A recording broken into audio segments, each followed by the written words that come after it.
This is one of the tightest races for first we've ever had. And time is running out. Today is our last chance to get a bye. The bye is pretty damn important. We want top 2 seed. If we get top 2, we can go to MSG. We're playing against TIP. They have a different mid laner. All I know is that we don't have any excuses to lose this game. Winning today would mean a lot to us.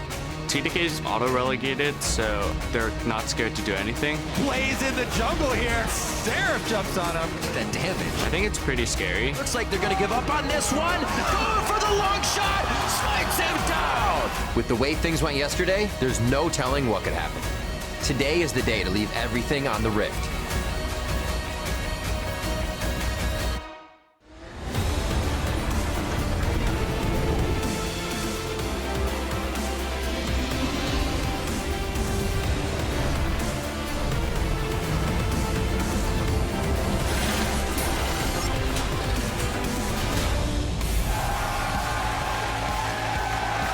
Welcome, ladies and gentlemen, to the final day of the North American League Championship Series Summer Split. We've got a packed house here in Los Angeles, but fans everywhere are anxious to see how our teams cross the finish line in the race for playoff.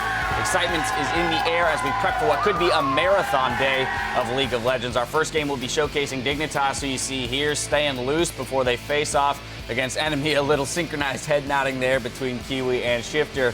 And, of course, Enemy in their locker room a short time ago, body dropping the rest of the team, getting in some quick reps before they take to the stage. Almost every game here has some pretty serious implications. Hello, everyone. I'm James Dash Patterson. Thanks for joining us for the last day of the regular season. Now assembling on the desk are Sam Kobe Hartman-Kensler, Joshua Jat-Leesman, and David Freak Turley. Gentlemen, I mean, we have up to 12 games today. Is everybody ready? You got the energy to get through it? We're in for the long haul. Absolutely. I like it. This is... Yeah, I mean, this is esports, It's a marathon. man. We start slow. Pace yourself, boys. That's true. Slow down. That's true. I just have so much stamina, I sprint an entire marathon. Wow. That's not true impressive. at all. I'm going to hold him to that. No. Our next feature is Freak. I can't even run an Sprinting 8-minute a mile. marathon. Let's be We real sign him here. up for like the next LA marathon. It'll be a 45-second feature. He'll sprint again. That'd be so great. All right, well, to set the stage, let's take a look at how the teams are lined up. We've got a party at the top of the table with 4 teams tied for first place, then 1 game back in 5th, and still in the running for a first-round playoff bye is TSM. Team Dignitas is locked into our 6th seed. After that, we've got a battle for 7th place with teammates starting the day with that guaranteed spot in the 2016 LCS Spring Split, and looking to take it away is 8th place Cloud9. Holding 9th is Enemy eSports, and in 10th, it's Team Dragon Knights. Then turning to today's schedule, we're starting it off with Enemy versus Team Dignitas. After that, Counterlogic Gaming takes on Teammate, then it's TSM versus Cloud9. In our 4th match, it's the final flight of Team Dragon Knights as they go up against Gravity. Then it's a battle for first place with Team Liquid versus Team Impulse. Now, depending on how the day plays out, we could have a maximum of 7 tiebreakers, and we will bring you those immediately following the conclusion of our 5th match. Now, it wouldn't be the NALCS if it didn't come right down to the wire. On the line are 2 playoff buys, a trip to Madison Square Garden, as well as serious implications for teams who want to represent North America at Worlds. So, what do we make of the race for these top spots? Well, I want to start out with Team Impulse because at the end of Week 8, I was like, these guys are definitely heading to the finals. These guys are definitely heading to Worlds. They look like one of, if not the best team in North America. Then Xiao got suspended. And so Gate went to the mid lane. And I was like, okay, well, maybe not. But as of yesterday's game, honestly, the team is pretty solid. Gate is he's only played 1 game so far, so it's still a bit to be determined, but he was fine, right? Impulse functions with Rush going hard. I mean, that's the best I can do, right? 1 game, died once, whatever, right? Can't judge too much. Rush goes hard, buys a bunch of damage. He had the most damage to game, or most damage to champions in that game of all 10 players as Jungle Evelyn, which was awesome. And so his style's still working. He's still doing great. Once in a while it'll fail, he'll play over aggressively, but like the Impulse style is intact and they're still very strong. Yeah, as strong as Impulse were, I'm still definitely not convinced of Gate. I feel like there were a lot of opportunities for him to grab some more map control, but I'm definitely going to leave it open because, as you said, it's just 1 game. Yeah. They really have a daunting task ahead of them, though, because they're going up against Team Liquid today, and Team Liquid will look really strong. Dominic also said that they've already started practicing for best of 5 series, so they're trying to diversify their strategies. And I think that's really strong against Team Impulse because Team Impulse have some of the most easily identifiable tendencies in the North American LCS for them to prepare for. Yeah, I feel like of all the teams, Team Liquid is the most versatile as far as how they win the game because a lot of other teams have an identifiable style. But as far as the number one team, Team Liquid, they can seemingly do anything. All right, well, still in the running, but no longer looking like the favorites are Gravity. Last week, it looked like they would be, or have rather, smooth sailing through an easy schedule, but they've only gotten 38 kills to their 61 deaths in the last 3 games. Now, another fun fact we have to consider with Gravity are that they are undefeated on the red side, and they've gotten their 5 losses when they're on blue. Well, today, they're starting on the blue side. Another team that has arisen from the ashes, exactly. No! Or rather, from their midseason slump, though, we've got to look at Counterlogic Gaming. Yeah, and I mean, we talked about Tip having a telegraphed play style, but really, COG, they want to kill the first few turrets of the game. They probably want demolitionists on their team like Tristana to kill those down. And if they're not pulling ahead early, they don't seem to have a very clear win condition for the game. But with that being said, I really like watching them watch because they are super good at the early game. Yeah. And there may be teams that can stop that in playoffs, but Teammate is probably not a team that can stop that. So I expect COG to have 13 wins at the end of the regular season. All right, well, to get you amped up for today's action, we got a couple of appetizers thanks to the hashtag LCS Big Plays. Our first comes from TDK against Cloud9. Etherington P writes, the twisted advance from way downtown. Here it is. You're not going to be killing a whole bunch of people on Cloud9's side. Oh, the lantern advance! You thought there was light at the end of the tunnel, but that's a dark passage, my brother. That dark passage, no MVP light at the end call of the tunnel, right? from Rivington, Bruce Bizzle III. Yeah, can always rely on him for an MVP call to accompany an LCS big play. Then from Tip versus Gravity, Kitsune Kira writes, Rush with the insane reaction flash to survive. Let's take a look. Not a gank in that spot, but Rush gets the ulti into Impact. Here comes the push towards Keen. Keen does have flash, pops it, Impact's gonna go for the taunt flash. Gonna land that a big shockwave, but is gonna be enough time. Oh, Keen! No! He flashes No way! out! You gotta be kidding me! He makes it happen! 2-0 on Rush. I mean, he flashed over the wall out of the turret, but I nice don't flash. know what the reaction it was a pretty flash. to. The reaction though, he would live, man. Yeah, here's the thing. If that turret shot had killed him, then he could have flashed out. Right, but he needed to know but he that knew. the health restored Okay. from the kill For me, would prevent him from dying, so think he therefore died the like flash was Okay, relevant. okay. I would say that was a medium-sized LCS play. To be fair, I don't think any of that was calculated. This was one of those 80-20s where, like, if he's 5 damage off, Rush just looks like an idiot diving a turret and wasting a Shen ulti. 80-20. But it worked. Where does 80-20 come from? All right, guys. The ratio at which we those try things and build succeed. hype. We try and build hype, and Freak and Kobe are over here with shotguns, just shooting it out of the air. Why is your hype birds? Why can't hypes be like turtles or something? It could be, and then you're shotgunning turtles. Okay, but then aim at where whatever. turtles would be. Keep sharing your favorite plays and daring escapes throughout our day. We're at LOL Esports and use the hashtag LCS Big Plays. But now we're going to send it over to our casters to get our day of reckoning underway. Thank you, gentlemen. Keep it safe over there. Hello, everyone. I'm the indestructible Rivington Bizzle III, and this is the shifty-eyed cattle rustler, Aiden Zyrene Moon. Yippee-ki-yay, Rivington. Let's get this day started. Welcome to the desk. We're kicking off our action with Game 1. It's Enemy eSports versus Team Dignitas. And both these teams yesterday, they were suffering from late-game shot-calling issues. Dignitas, they are locked into 6th place and will be in the playoffs, so today is mostly about regaining momentum that they had from the first half of the split coming into those playoffs. But for Enemy, on the opposite side, they're playing for seeding in the spring promotion tournament and the chance to choose who they will face in the Challenger Series, which does mean a lot to these guys. They came from there, they've been scrimming some of those teams, and they have their eyes on some certain team that they will actually want to play. So this has actually a lot on line for them. So they need to clean up their late game if they are going to take Cloud9 to a tiebreaker and claim that 8th place spot to get that choice. That's right. And Enemy have a lot of experience playing against Dignitas, but Otter says he still doesn't know what to expect from them. Dignitas is one of our designated scrim partners. Like, we've scrimmed them a lot over this split. But the thing is, they play completely different on the LCS stage. They play a lot more aggressive during scrims, and they go for a lot more greedy plays. So it's really hard for me to gauge where they actually are. He's talking about scrims there. That was the Dignitas we saw in the first half of the split.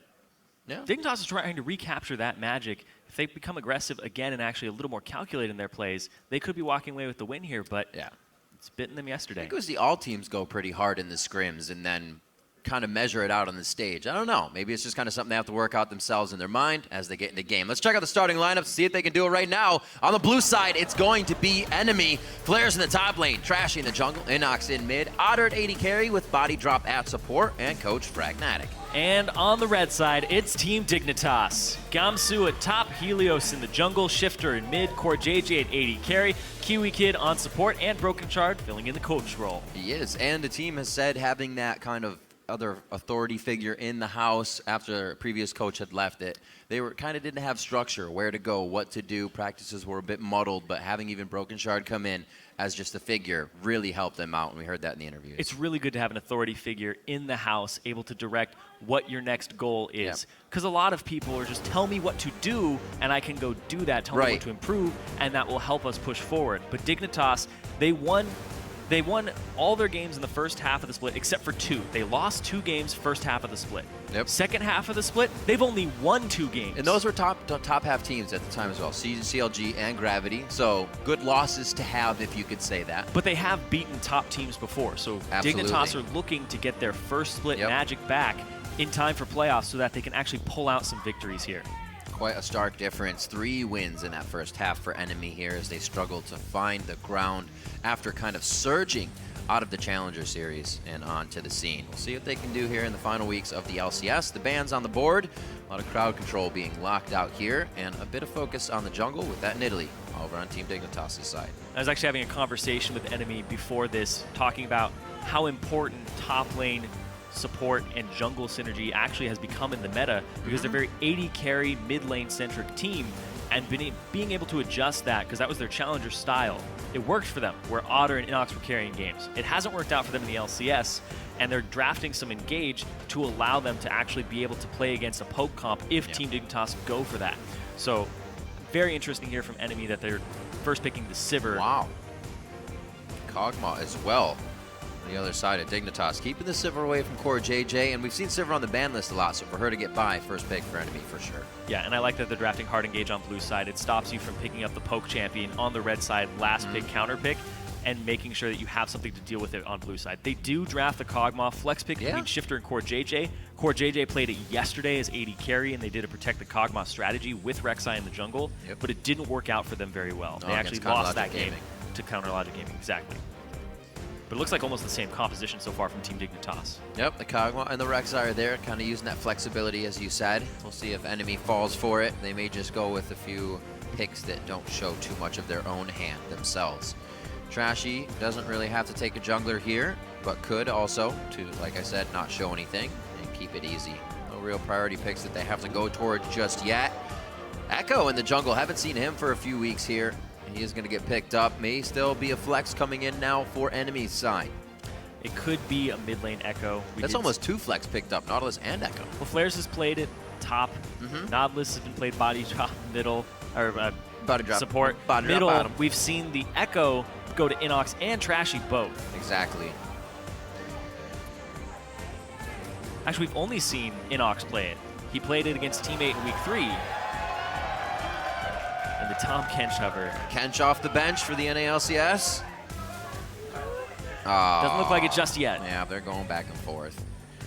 What was it when the week that Broken Shard came in? I mentioned before, I went up to do an interview, I believe, with Shifter on stage, and I heard Broken Shard saying to Kiwi Kid, when you played Thresh that game, you had control of the game. I want you to play like that every time. So they go ahead and revert back to Thresh. Actually, I've played it 3 out of 4 times if they lock this in the last 4 games. Are they going to go? They are going to go with Gamsu's top Jarvan again. This is a champion that he has seen success with, but the last time he played it was versus Cloud9, and he went 0-4 on it. It's a very hit-or-miss champion. There's a lot of variance in it. You either take over the game, or you're going to be the reason that your team loses the game. Very Shia LaBeouf-esque in the room right now. It was available yesterday. It was, yes. But I don't know if they said tomorrow. They said tomorrow yesterday, right? Yep. All right, so they are definitely taking their time, figuring out what could round out this composition. It looks like that might not be going to Shifter for the Kog'Maw. Figure they might want something else. You can poke people in the Cataclysm, that still works. What are they going to put together? 6 seconds on the side of enemy eSports as they round it out. Probably a few picks to be switched here. The Riven gets locked in, and the Victor for the mid lane. So that is a support Nautilus, an Echo in the mid lane. So, actually, no. Wait. That's an Echo in the jungle. In the jungle, right. Yeah, that's Nautilus what I confused myself on. A lot of engage on this team, a lot of brawling and skirmishing power. There's a Victor. This is a team that wants to run at your face. Now, this Riven top for Flares. Flares was near the top of the solo queue ladder. He was #1 at one point as a top laner. You don't get to that position as a top laner without carrying your team multiple times. Riven is in his top 3 of most played, and he can just dictate the pace of a game with that champion. Right now, though, Team Dignitas, they lock themselves into a Jarvan. So it's a Jarvan versus Riven top lane. This is very volatile, and whatever jungler you have, the Echo and the Rek'Sai, it's all about that 2v2 power early. Who can get that advantage in the top lane for that top laner? Both of them are actually fairly poor at lane swaps, too. So if they're dove, that's a good point. 1v3, you just have to back off. Riven has a lot of mobility in her kit. It's true, but her CSing is very difficult in that type of situation. These are two top laners that the duos are probably going to try and find each other on this one, so the top laner is going to have a nice time to farm. Going around the jungle isn't too bad, but getting these guys nice and beefy in their own lanes would be nice. Way better. Which is it? Which is it? Which is it? They have till 20 seconds. For those who don't know, 20 seconds on the timer is the last you can swap. This gives both teams time to adjust and figure out how they want to play against their lane. Shifter's sitting on Ghost, though, so that gives me... Right. It tips me off that it's probably the Kog'Maw. It could go back. Are they going to play the mind games? They're going to play it. Haven't seen Watch this those too hands. Much. They're going to click. Watch it. Click. Their hands Who's are clicking? still on it. Who's got it? Core JJ is rolling the mouse ball. 20 seconds. That's it. They're locked in. They're locked in. All right. So he keeps it. Shifter is on Ezreal in the mid lane. Core JJ once again takes Kog'Maw to the AD carry position, and we are about to kick off the final day of the regular season for the North American Summer Split. And it's going to be with enemy versus Dignitas. Yesterday, Cyrene was an absolutely crazy day. A final bow from these gentlemen as they walk off hand in hand and leave their teams to it. As I was saying, a crazy day yesterday, Cyrene. So many games changed the way that first place was now tied for so many. And we thought that TDK wouldn't get their win. It's crazy. It's going to be amazing today as well. Start sharing your predictions for this first match. Tweet enemy win or hashtag dig win, and we'll check in throughout the game to see how you're calling it. A lot of ties for first place right now. A lot of people jockeying for position. Enemy still having to play and remember to get themselves back in, but are going to do what they can here to get the win. An enemy, you said jockeying for position. Well, they're jockeying for a possible tiebreaker against Cloud9 to see if they get selection of which challenger team to play in relegation. Something they know the importance of. Oh, yeah. Well, they got auto-promoted, but they did play through Challenger. They know the strength of that scene. Yep. And they've been trying to recapture their glory days of Challenger. Well, that's the thing. They avoided having to select somebody. They know the importance of not having to be in that situation. See what Dignitas does here in the beginning. We heard from Otter just previously that the aggression changes from Dignitas from Scrim to LCS stage. Sure, it does with most teams, but it seems to be throwing enemy off still. We'll see how they take to it in the early game. And enemy's early game that you just brought up, they have the worst early game in terms of gold at 10 and gold at 20 right, that for difference every so big. team in the North American LCS. When I got to talk to Inox, that's what they've been focusing on this past week. They had a successful game against TSM in that regard, where they ended up going even at 10 minutes and 20 minutes, having a slight gold advantage. But it was against a team composition that turned on late game. And this is an Ezreal mid, it's a Kog'Maw. You can't sit on your hands against this team, or they're going to become poke monsters. Right. So you have to be very aggressive with this Riven, give this Riven an advantage in the top lane, and then snowball that. Inox has the Victor. He's able, as soon as he gets 1,000 gold, to clear the back wave. He puts a lot of pressure on a Shifter. If Inox can start getting out of the lane and moving into other lanes, then they're going to have a really good time in this matchup because of their team comp. This previous matchup, as we saw, went to Dig in week 5. We'll see how they can handle this one. Boards all the way on both sides. Looks like we will get that matched up lane. Be very nice for these duos, but everybody's going to be hovering the bottom side here to start. And it is going to be the 2-on-2 and 1-on-1. The 1-on-1 is what I want to keep my eye on here. Jarvan versus Riven. That tiny edge, if they get gifted some attention and resources in the top lane, can dictate the pace of the game. These are both top laners that have burst potential if they get slightly ahead. Even if they're behind, there's outplay potential in that top lane too. enjoy how this game pans out. Level 6 will be explosive, and the rest of the fighting phase. Enemy quite good at that. Give them a good grade in the fighting phase. They actually can get themselves into pretty good positioning, make things happen with some teleports. Right now, they're going to try to get themselves, like you said, through a weak early game, something they have been working on here. And so far in the laning phase, we meet up, like you said, 2v2 in the bot, 1 in the top here, and this, the volatile lane to start off. A ward already for Flares, kind of tells me he wants to be able to go aggressive while keeping that safety hat on to make sure Helios does not come in for help on Gamsu. Flares got fairly lucky as well. He didn't end up missing any CS, so they're actually exactly the same experience. Nicely played.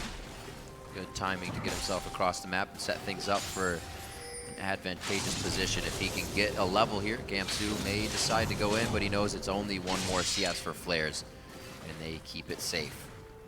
A little bit of jungle pressure from Helios towards the bottom, but it should just be for scuttle control. He'll get himself back into the jungle. Yep. And Flair's just going to try to use his E, his Valor, over and over again to trade, make sure that he can chunk or chip away at Gamsu. And here comes Trashy for the first gank top. He actually has a better way into this lane than he realizes. And Gamsu, if he starts using Q to CS, it's going to make it so he doesn't have an escape available to him. That's the weakness of the top Jarvan. Be very careful about using your escape. Oh, takes the bottom lane from Helios. Gets flash on Otter already, wow. But up top at the same time, we do see Trashy. He's going in, doesn't get the stun. Whoa, Gamsu able to dodge out, holds the flag and drag as well. Lets enemy kind of go crazy there in the beginning and just plays it patiently. Also like to play in the bot from Helios, throwing out the Prey Seeker. Would have blown the shield from Otter, which is pretty much the reason why he flashed anyways. So getting out of that situation safe, but now having to play a little more careful with that flash down. Oh, Kiwi Kid. A little more careful. A little bit of a taunt here. He gets himself out. Won't be too much damage to take in lane. He should be all right. He's still got 3 biscuits. He's got 1 to spare over body drop, and he has the charges, so he's going to be fine. Top lane 26 to 21. Gamsu pretty much mission that CS off of getting pressured in the top lane here. Dignitas, much different team than what we saw coming into the summer, or spring split, I should say. A bit stronger, but the summer split grew as well, and they were beating, as we said, top teams in the first half of the split. It was a new Dignitas lineup. Start of the year, they didn't have Gamsu, they didn't have Core JJ, they didn't have Helios, just Kiwi Kid and Shifter. And they brought on all these guys, not Helios just yet, because spring split, they ended up having that jungler swap. They were trying to find what worked. They ended up being 1 game away from not being in the LCS anymore on Dignitas' side. One game away. One game. So crazy. Honestly, 1 play. And Kiwi Kid made that play Kiwi for Kid them. Alistar headbutt, pulverize. But then after that, they came back, summer split, changed junglers near the start, got Helios in, and they had this gigantic surge where they were beating top teams. Yeah.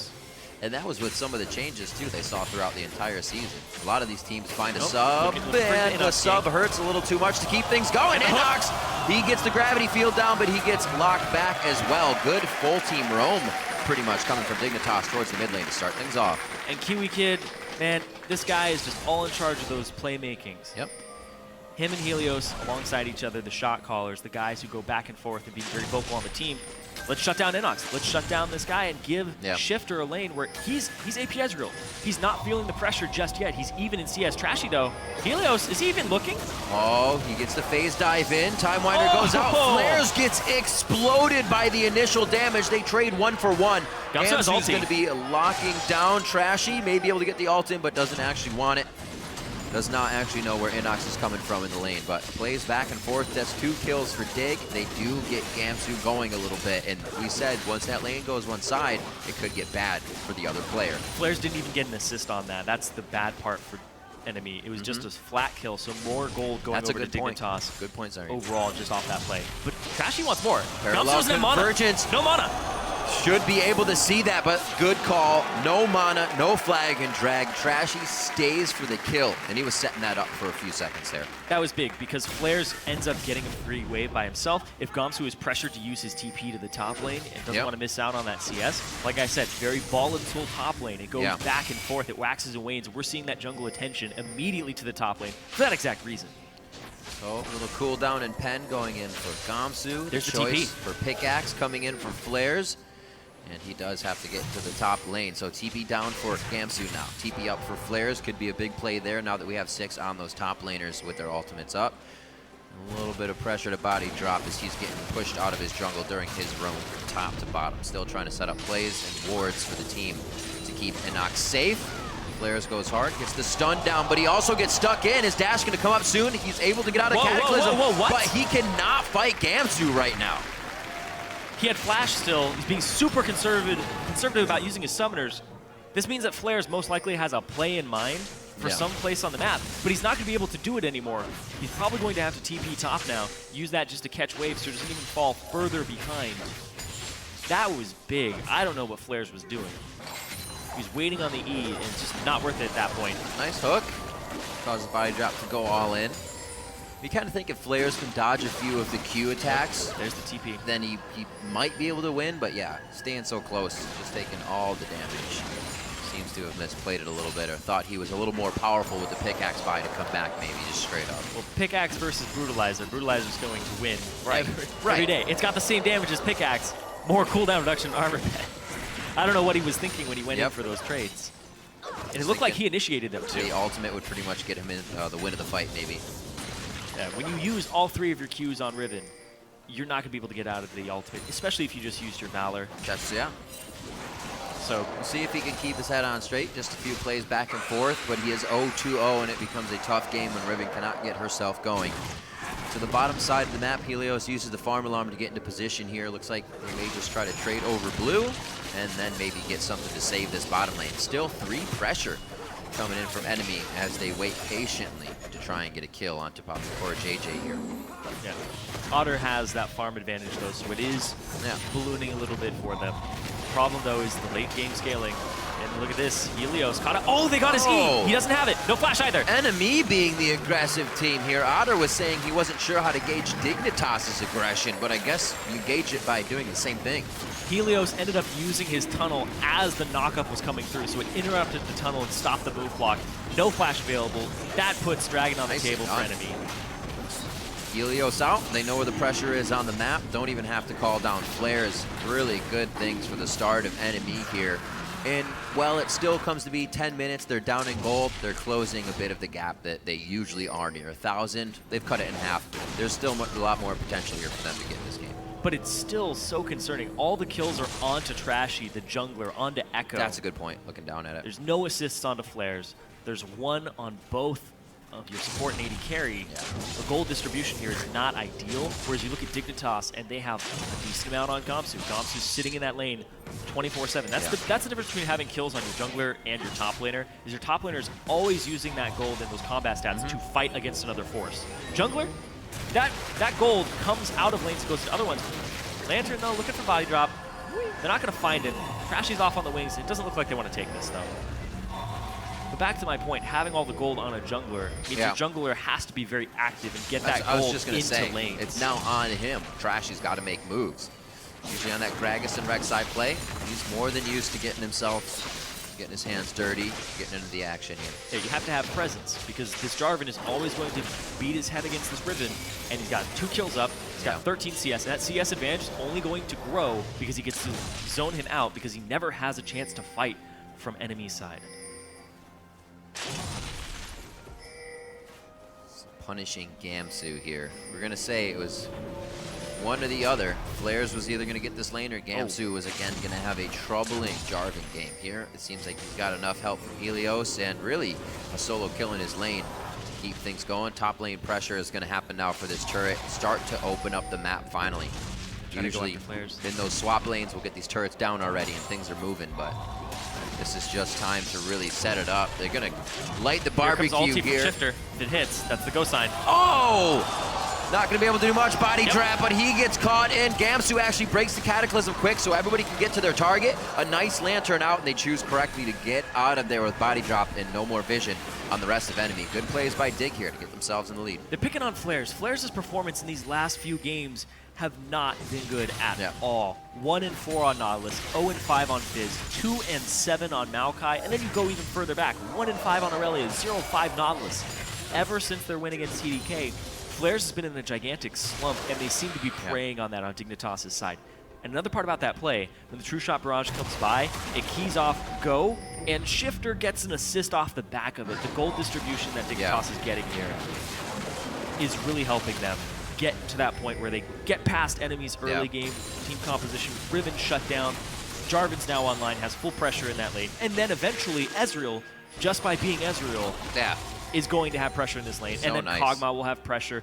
You just have to wait for these spikes, and Dignitas is doing a good job of doing that.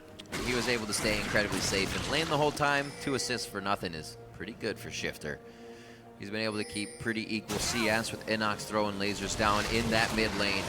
Enemy now trying to take a little bit of control back in this one.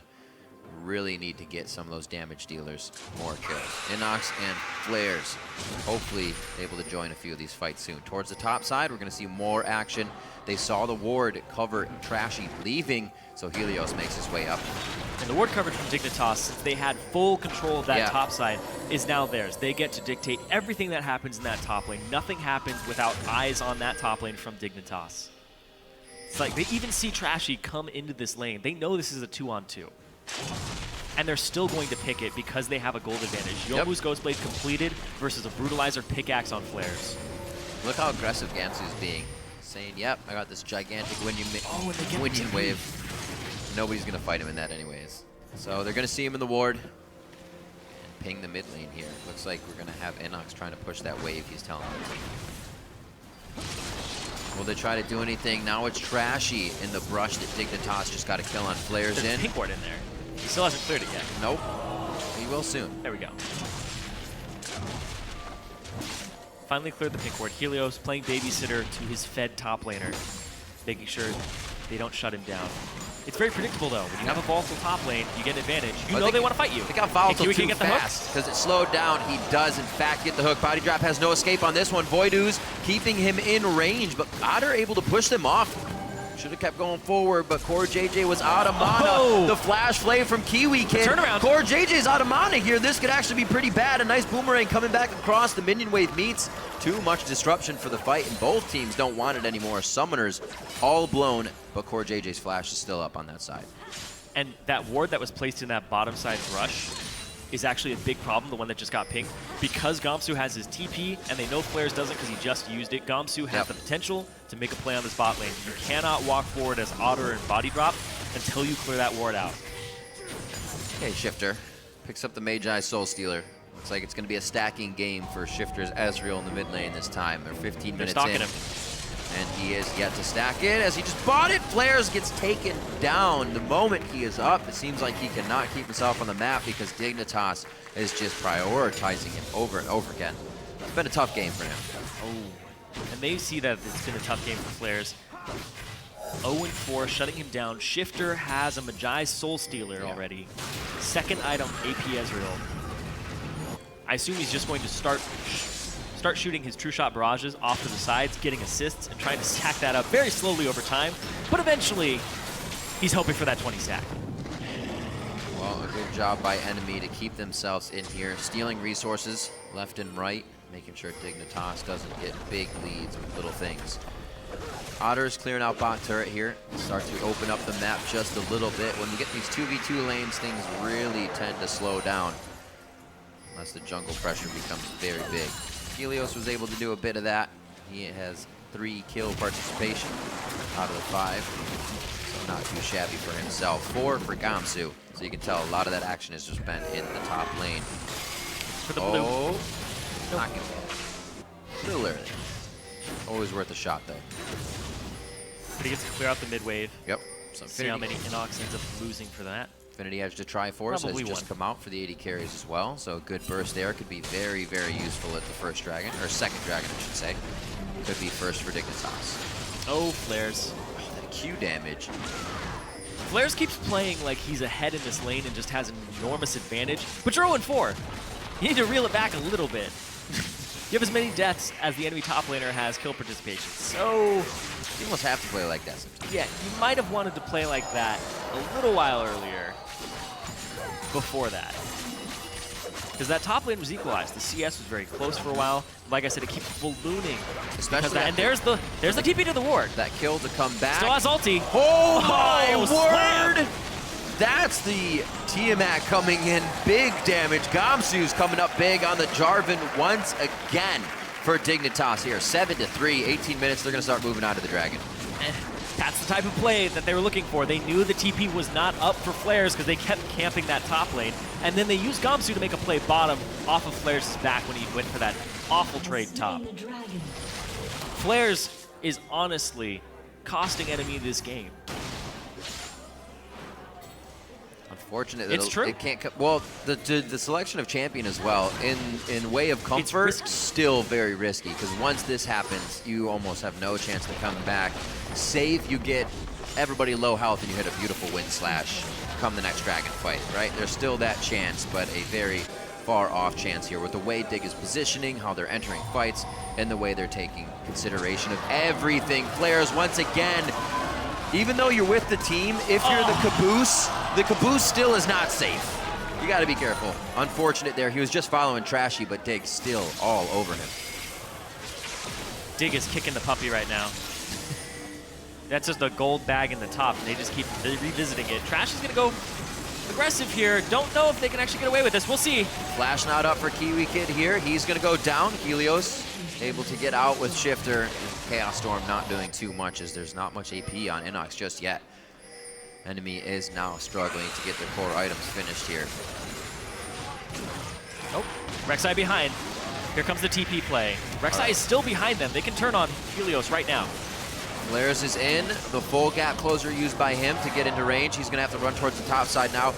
Everybody from enemy onto Helios. Look at what Dig is now getting in the mid lane. Enemy's gonna continue chasing. Inox has peeled off, understanding that they need to be cleared, as Body Drop is also making his way there. It's already gone though. The map is even more opened up for Dignitas now. And Helios may just get an execute here. Minions could have kept that attack damage on him, but we'll see. And boop. Nicely played. He swims himself to safety, if you will. They get no kill. Nope. They use their TP, and they lose mid lane for that play. Enemy get nothing out of it. They lose pressure, and they lose a turret. Dignitas are just playing way more calculated this game. Yeah. It is still rather strange. But Gamsu, when his Jarvan gets snowballing, he's going to take over the game. When they first had that large kick in their first half of the season, he had a 6-4 and 12 Jarvan game. That enormous fight in the mid lane that happened where he got rolling. This just happened in the laning phase. Now he gets the snowball out of the laning phase off of the help of Helios and his team. He was playing crazy in the beginning. Just looking back at some of the stats, 11-0-10, that Hecarim game versus Impulse in week 4. His Gnar games where he set up Shifter for the pentakill. Body Drop getting caught out now. What would you ever think that they're just chilling there when nobody's pushing the top lane? No. Probably not. Probably not. But they get Body Drop for it, and Gamsu is just hitting everything in his Jarvan combos, from Qs to flags and the Cataclysms in the right spot. Any of that misses, and somebody's going to walk away, right? That combo will zero somebody out, but he's been nailing every bit of it. We've got ridiculous damage at this point. He's at 250 AD, and his Q does about 450. Last Whisper, Yomu's, Tiamat. Oh, man. Yeah. Even just the flat base damage. 450 versus Otter's HP pool of 1,400. You chain all his abilities together, you get an Otto in there with his passive and his R, which is doing about 600 damage already. Yeah. Otter doesn't stand a chance. You're already killing the next person halfway there. You've turned away from Riven already. Yeah, it depends on how many people you actually get in your Shish Kebab queue.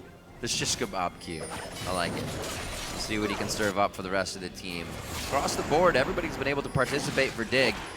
A little bit of action and extra money in the pocket here. Means pink wards and more forward wards that are helping them. Trashy looking to get himself something and the team an assist here. That's going to be the depth charge that keeps Helios in place. Dig's looking to ping Baron on this. A lot of focus down to the bot side of the map, and they are on the worm. Bold call there, but nobody's going to be able to stop this. They don't even have globals available. The pings come out. Maybe it's happening, and it's gone already. 22-minute Baron for Dignitas. Second time they tunnel on to just one But Inox, he still has to check it. They don't have vision. On the wrong side of the map, too. What a dangerous path to walk through. Inox goes down there. Dignitas running amok on this one, doing everything they can to shut down a person if they see them. Make sure that turret goes down if it's anywhere near in front of them. And just to give an idea of how this game has been going. Oh, we get to follow it! I know there's at one point where it wasn't following it properly, and you only see him for a split second. That actually makes me happy. That's really cool. But body drop! Oh, not gonna be too happy. He did get the anchor toss over to the wall. That means he get a bit of cooldown. He might be able to use it once again towards the Raptor Pit or get himself towards red. Raptor Pit grab. It's gonna be Prey-Seek. EQ. And he just gets the Riptide out. Time Winder's gonna slow everybody down, but they speed it back up. Body drop still goes down, and they are going to get another kill. Like I said, once Dignitas sees somebody, they take that person down. And just to give you an idea of how this game has been going, Gamsu has participated in 9 out of the 11 kills. Pretty good. The next highest person has participated in 5 out of the 11. Yeah. 4 less kills. Gamsu is all over the map, and once you got him snowballing, he's able to take over the lane, and then he spills that over to other lanes. It's the whole kind of avalanche effect from the top lane. It happens a lot more than not when you have Gamsu being the guy that gets ahead in the lead. He did it in his Rise games. We mentioned the Hecarim one earlier. His Gnar, where he teleported in to make sure they had a good fight with Shifter. Yeah. He's really on point with getting where the team's going to be fighting. Though, not on point. Out of position, no. Oh, deleted. Down, Trashy goes in, thinking the team has a bit of an advantage here with the turret to fight on. A box for the re-engage completely shuts out enemy. And Shifter in a bad spot. Win/kill does not go over to Flares, though. He only gets an assist on that. It goes over to Trashy, the guy who already has 4 kills. Unfortunate there. Flares flash in. He gets the stun down, but I don't know if it's going to be enough. Here's the TP from Gamsu. I wouldn't put it past him that he's going to fly through the turret, and he gets a crush down right onto Flares. That turret wasn't even there for him. Oh man, Gamsu, this is the guy that halfway through the split, when Dignitas had only lost 2 games in the first half, was in the conversation for being possibly the best top lane carry in North America. This is him looking back to form. Definitely puts the carry pants on. Cooks for the team. He serves up the kills as well. Dragon goes down. Number 2 for Dig. Number 3 of the game. So there is a stall towards the 5th one, but we'll take a look again here at this. Once Inox goes down, it seems enemy still wants to fight in some capacity, which usually should be turned off right away. Yeah, they're waiting for the flank. They're waiting for Otter to come up the gut. And he gets there with the ulti, but he really doesn't get to do anything in this fight. And meanwhile, Gamsu is shoving bottom, getting damage on this turret. Yeah, and before he TPs in. And as soon as Flares goes for this play, Gamsu TPs in, and then he's able to turn around. This is his map. He's putting up Gamsu flags everywhere right now. Unfortunately, oh no, they did get that. I was going to say, oh did man, not go to them, but they get it. Helios with the Zeke's Herald by. Very supportive jungler. Yeah, very supportive for a jungler indeed. It's very good in this interesting. It's very good in this team composition. Even when you think about it from a lifesteal perspective, Ezreal Q will apply on hit effects. So much free time for one member or another, especially even the AD carry to be here by himself. They have a bit of a defensive wall in Champions on the way there, but he is just having a field day with turrets. Flares. Helios and Flares going 1v1 toe-to-toe, but Gamsu feels like he wants to jump in. Drops the Cataclysm right away. Price-Seeker gets him. This is brutal. Dignitas, they're the team that's in 6th right now. They're the team that knows they're locked into that last playoff spot. Whoever ends up 3rd has to play this Dignitas that's looking like they're having a bit of a surge here at the end of the season. And that's what they're all about right now. They know they're locked into 6th. They're just playing to get their mojo back. Right. We also have to look at TDK, or enemies comp, I should say, and know that they came in picking Champions. Also that they wanted to play this game. The Riven, a very risky pick. Flares knew that. Didn't pay off, so we kind of have to deal with that. He made his bed. He's going to have to sleep in it. Yeah, they had the goal of winning the early game, and especially against Dignitas' comp with Ezreal Kog'Maw, you'd think you'd be able to win the early game. But it was all focused on that top lane, and it got out of control. And when this late game composition beats you early game, and they're already 10,000 gold up at 27 minutes. The top lane could have been a big what if for this game. Oh, Core JJ out of position though. They're gonna walk straight up to him to get the passive shot on. Very well played by Body Drop. they had the Sivir ultimate to get in. So a few kills here and there. That is a shutdown. Not too many of those to be had. Dig still has a few kills that went their way, so their gold isn't too big to be rewarded over on the side of enemy for these kills just yet. Banner of Command builds up by Kiwi Kid, so now even more trouble and kind of multitasking on enemy's plate here to make sure their lanes are pushed up. Baron in 1 minute. I'm sure Dignitas is going to pressure enemy into that fight, no doubt about it. They already have about 5 pick boards on that area. But when you have this type of gold lead this early on, you definitely want to pick that fight. Kog'Maw's online, double attack speed items. Yep. Shifter has his death cap completed. His Magi's is still at 5 stacks. Yeah. Hasn't gotten anything off of that. Got some assists, ended up dying. And this is the point in the game where you would see a Jarvan fall off in the top lane. But when you're 7-1-4, it's a very long time before you start falling off. So what's his consideration? Just more damage, doesn't get much out of lifesteal to go fully to Hydra, so he went the F-Sword? Well, the difference between the Hydra and the Tiamat is about 35 damage. Okay. So the BF Sword gives you 50, and he's just looking to blow people up on contact. Had the money, why not spend it? He doesn't even have boots. Boots don't give you damage. He just wants to burst. Well, he's got brown bags, though. He's essentially the person who dives in, weakens everybody, so that Shifter can blow them up with AoE spells, so that core JJ can see Jim from far. Flares is all about the no boots. He's running around, getting his toes stepped on right now. Step on a rock? Yeah, you're done. Maybe there's a Lego piece somewhere. Oh, man. You're done. Oh, you tilted me. Who knows? Triggered me. Where are they going to go with this? Dignitas in such control of this game. What a dominating game one to start day 2 here. They definitely came to play and are really giving enemies some trouble. Live is the Baron, 1 minute on to Dragon, and this only gives Dignitas more opportunities to get into the fights they want. They see each other. Let's see how quick this is. There's the Yo moves, that's the hit. Hydras go off on both sides. Wow, flashes right out. For a second, I couldn't tell if he was going to be able to get take him down. And whoever wins that bottom fight got Baron priority because their top laner's alive with TP. That's exactly why Gamsu wanted to pick that fight. Trashy, is he going to get hooked? What's going to happen? Hewitt doesn't try to go for it. A living artillery over the side. Kiwi Kid missing just on that hook. Almost down to the entire team, which have made it a nice fight for Dignitas to follow through on. Maybe the hook. It does get body drop.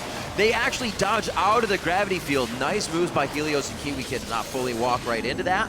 And they still have a chance to pursue this fight. Moving up, they have all the coverage behind them if they're to retreat, but I don't think that's even an option.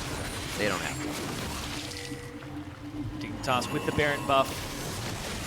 Shoving down mid lane, looking to get this turret. They're going to get it very quickly as soon as Gamsu gets a piece of it as well. Parallel convergence. Unfortunately, Trashy did not make it inside the circle. No stun, just slows. And they are backing off. Don't think it would have been too much of a fight. They're just deterring Dignitas from getting to the turret. Once again, though, the minion wave is all they need. A few more shots, and one's going to get it. The minion should be able to take it down. The fight's going to happen, though. Enemy don't have a turret to run under anymore. They left it as soon as it died, and Dignitas takes that into consideration. Still moving through with Baron minions. Otter uses the heal. Didn't have his spell shield up from just using it. Quite a long cooldown, and they take advantage of it.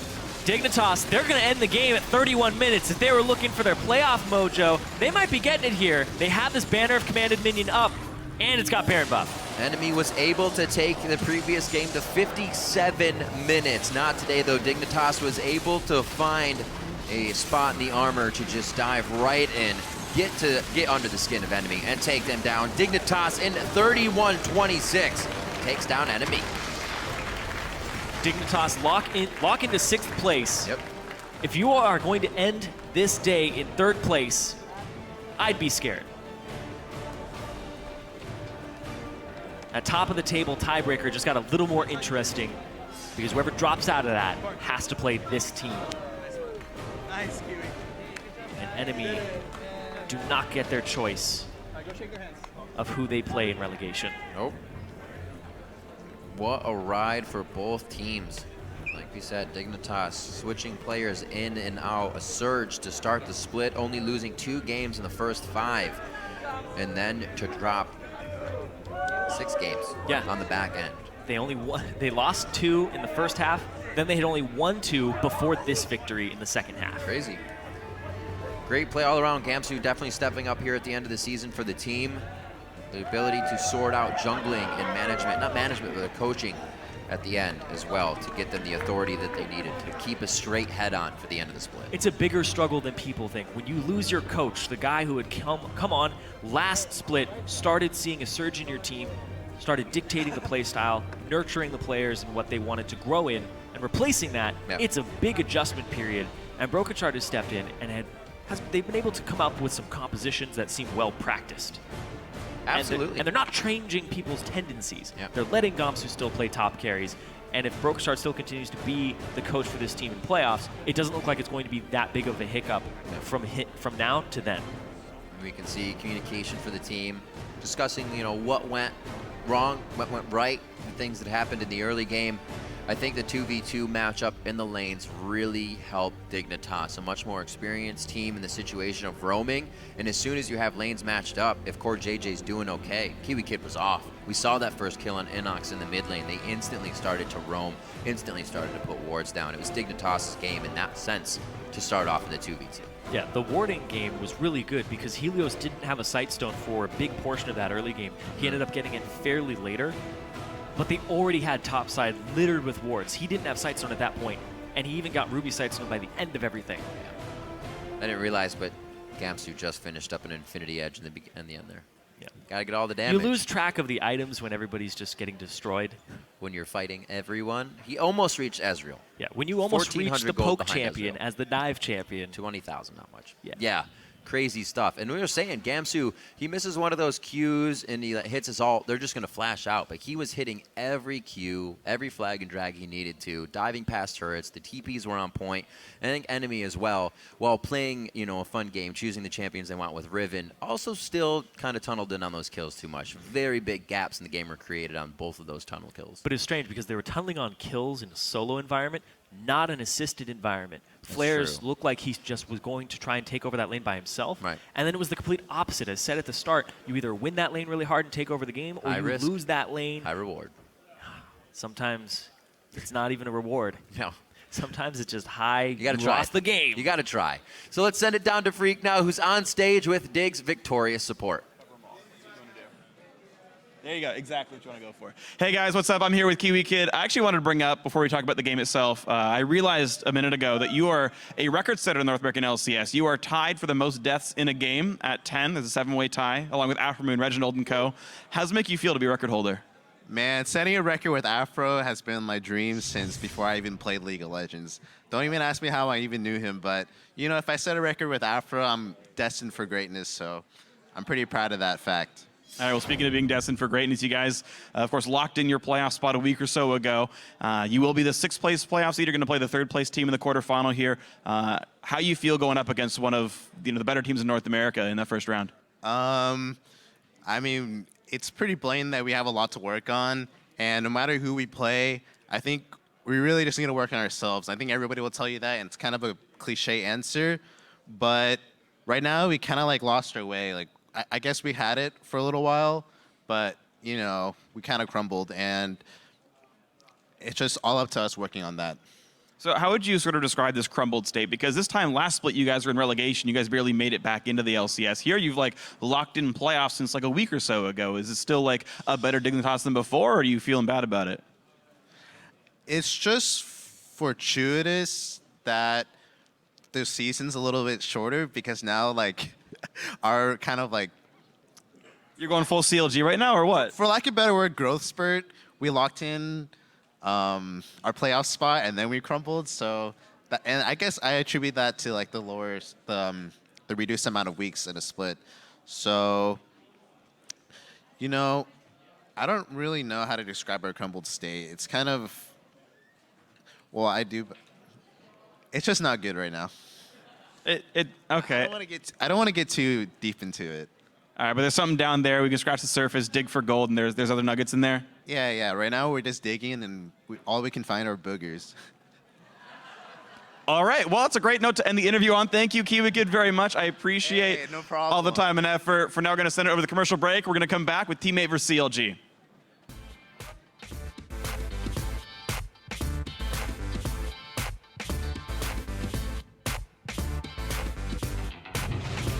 Okay, listen, guys. This is the last game of the split. This game doesn't mean much to us, but it means to them. Let's take this victory away from them. I wouldn't put it past him that he's going to fly gonna through the flash turret, and he gets a crush down right onto flares. Ooh, let's see how quick this is. There's the Yo moves, that's the hit. Hydras go off on both sides. Wow. Little bit back. Vector. Okay. Ribbon first. Okay. Okay, inhibit. Dignitas in 31-26 takes down enemy.